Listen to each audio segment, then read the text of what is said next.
behind me, beside me, are wondering why I'm talking to myself, but oh well, I do that regularly. Just scoping out the rest of the action. Oh, sorry, that was a crotch shot. Wrong action. This is a bit of a glare. I got Corey's crotch shot number 2. I'm Mike Dimas, and this is Pinball Shenanigans.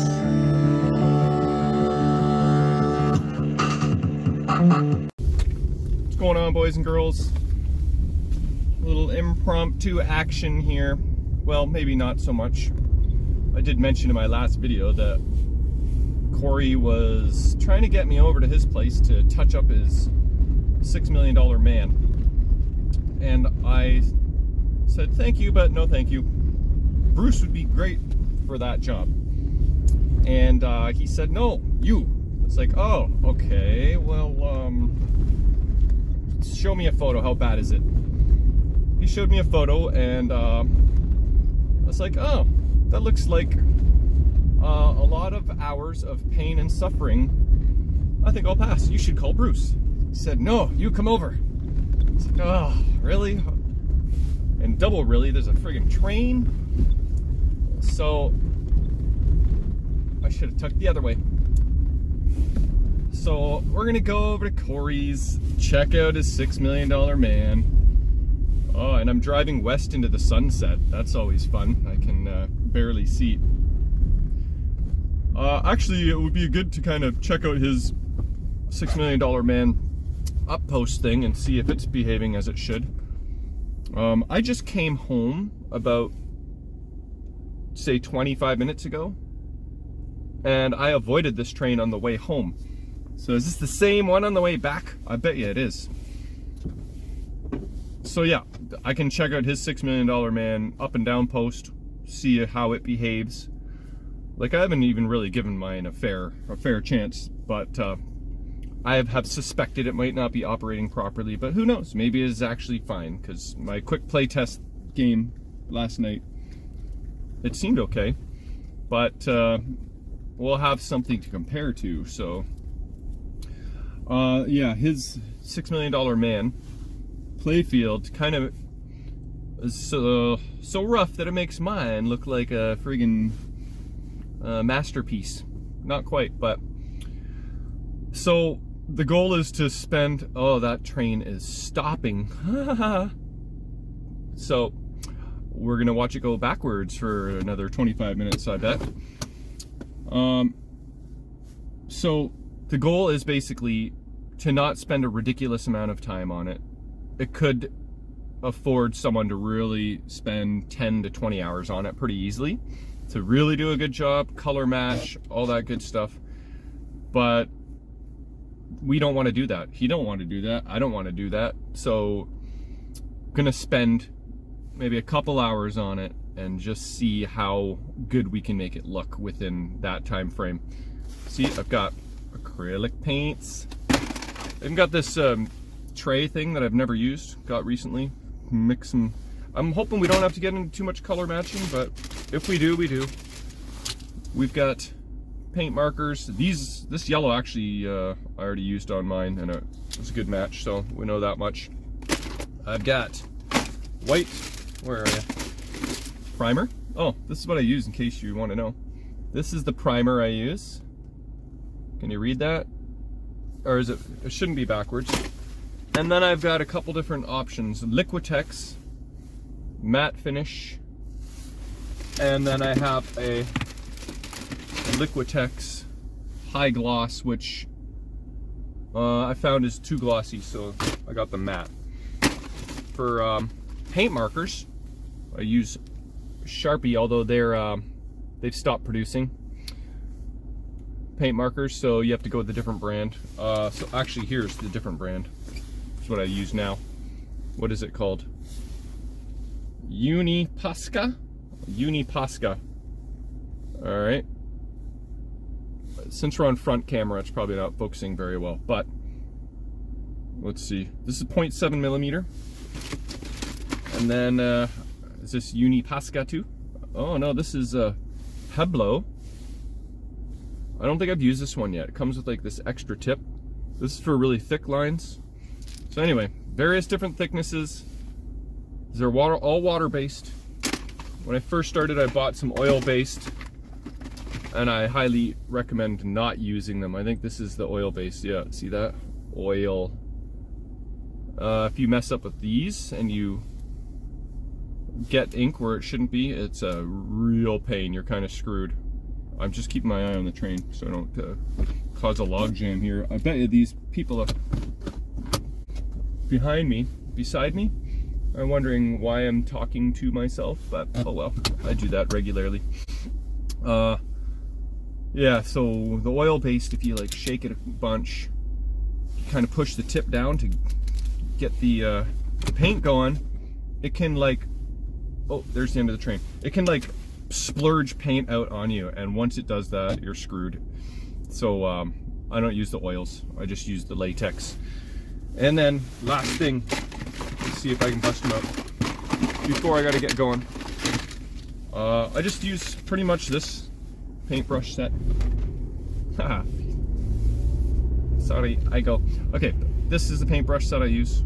It's got a few different thicknesses. I've got other miscellaneous ones in there. Between all that, we should be able to make his playfield look a little better. But again, don't expect a miracle. I'm just gonna make it presentable. I'm not going high end. I'm not even capable of going high end. I tried to talk him out of it. I told him I'm a C+ artist. I just try and color between the lines. So that's what I'm gonna do. We'll take a look at the action when we get there. We'll see over at Corey's. All right, we're here. Let's grab my crap. Ah. Look at that. The games room is unveiled. The games garage. Are we masking? I thought so. Oh, okay. I'll get my mask. I don't know. My wife would prefer it. Okay. Totally cool, man. I'll be right back. Okay. And we'll check out the $6 million man action. So what's going on, man? I feel like an idiot when you do this. I know, I feel like an idiot too. That's what I think people like though, eh?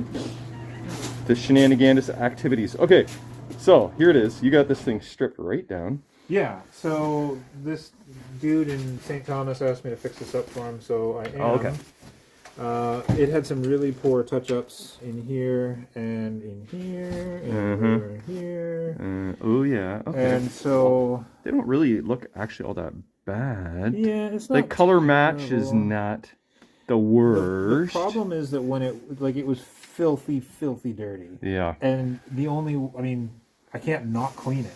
Right. And so in the process of cleaning it, of course, they used crappy paint and didn't clear coat it or anything like that. And so some of the paint came up a little bit. Just washed right off. I mean, what choice do you have, right? Yeah. It's either leave it dirty and touched up, or clean it and have the paint come up. Oh, so this thing, do you know how this operates? Because mine, I just don't know if it's operating properly or not. What is the what's the proper behavior of that thing? So this guy's a little loose, but okay. I haven't worked on it yet. But basically, it's supposed to come down, and then this little relay doohickey here catches it. Yep. This one's a little sticky, and like I say, I haven't taken it apart yet. Yeah, I got to work on mine too. But yeah, it comes down. Somebody was wiring with that too. Yep. So like when you power on the game, yeah, what does it do? It should be down. Okay, because I think when I power on mine, when you start a game, it should be down. When you start a game, for sure. But I think when I just turn on mine, it looks like it wants to. Oh yeah, it's not connected. Oh, okay. All right. Well, we won't worry about that. Yeah. All right. Well, hope nobody's expecting any miracles here, because our goal is what? Just to spend maybe a couple hours and see if we can make it better. If that. Yeah. Okay. You don't think we're gonna try and get into all this stuff, or are we gonna just kind of focus on this zone? I'm just concerned about the red. Yeah. The red, the orange, maybe some black outlines, some blue. Yeah, black outlines, maybe blue. I don't know. All right. I'm quite happy with anything that looks better than this. Yeah. I think we could probably pull that off. All right. Well, I'll keep you posted. Don't expect any miracles, like I said. Just scoping out the rest of the action. Oh, sorry, that was a crotch shot. Wrong action. All right. Well, if it looks like crap when all is said and done, then you won't see the finished product. All right, we kind of put on a coat of red there. It's hardly looking better, but give us some time. Give us some time. I'm gonna put in some black, maybe another coat of red, but I don't know. If you stand from here, it doesn't look as bad. It's starting to come along. I've got orange done now. Threw in some yellow. Kind of touched up some red points, but they're still a little choppy because we haven't got to black yet. But we're gonna have to figure out something with this turquoise color too, because I don't think I have a turquoise. I've got green, blue, whatever color we go. Oh, we might have to go around every insert. We'll see how that goes. But wait, it's probably the closest thing. Anyway, if you stand way back here, it almost looks presentable. Getting there. Beer break. We're gonna let this dry, but it's getting there. It's really like we're pretty much calling it done. Just gonna go over the black a little bit more, but when you're standing here, you're flipping away. This is a bit of a glare. I got Corey's crotch shot number 2. And yeah, so just trying to get that glare out of there. It's looking better. I'll show the before photo at some point, and then you can see side by side, but it's better. A little more black, and then we should be done. But beer first. Alright, I have forced myself to put the markers down. That's it. That's all it's getting. But not too shabby, I gotta say. Looks pretty presentable, eh? What do you think? We need some clear coat. Yeah, clear coat is the last step, and preserve this so next person to clean the playfield doesn't wipe off all this work. So there it is. Not too shabby. Alright, threw a bit of clear coat on here. Matte finish, so you know, hopefully it blends in to the original finish. It's not completely dry yet, but I think it's going to dry up okay. Now, if you do sand this off a little bit, please don't use like 200 grit sandpaper.